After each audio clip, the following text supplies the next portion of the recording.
start. Affordability is the key factor keeping the low middle income households from owning a house.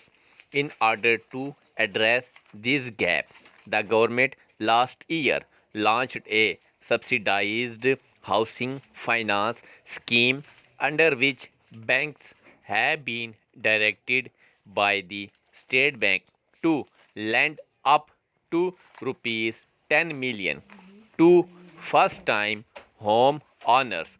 The banks have also been asked to increase their lending for the housing and construction sectors to at least 5% of their total private sector advances by December 2021. A part of their monthly housing finance disbursement, however, must include small ticket loans for aspiring homeowners with monthly income as low as rupees 2500 for the construction or purchase of low cost homes under the Mera Pakistan Mera Ghar initiative. In order to ensure the success of the scheme, the central bank assigned the banks every month rolling housing finance targets according to the size of their private sector credit portfolios. The failure to meet these targets attracts punitive action from the State Bank. Yet, lending for low cost housing is painfully slow.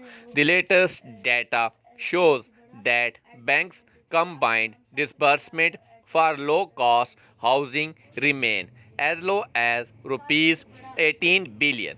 There are valid reasons for the slow pace of approval and disbursement of bank loans. First, the appetite for housing finance is drying up with disposable incomes being squeezed as low middle income households grapple with the rising cost of living, land, and construction.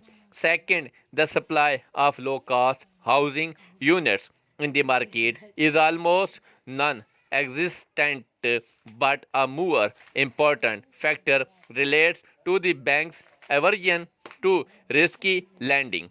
It is not without reason that the mortgage finance market in Pakistan is only 0.3% of GDP.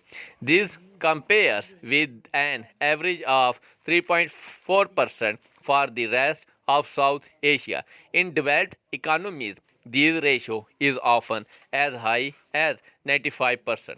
Pakistani banks shy away from lending for housing primarily because of the absence of effective foreclosure laws that would allow lenders to dispose of property without any judicial interference in case a borrower defaults on this payment.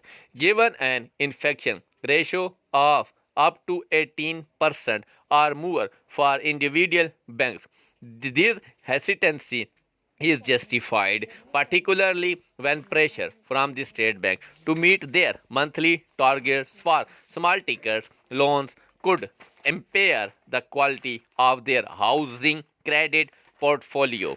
Therefore, the government should introduce effective foreclosure laws at the earliest if it wants the mortgage industry to expand and flourish, to provide people access of finance for buying or building homes. Full stop.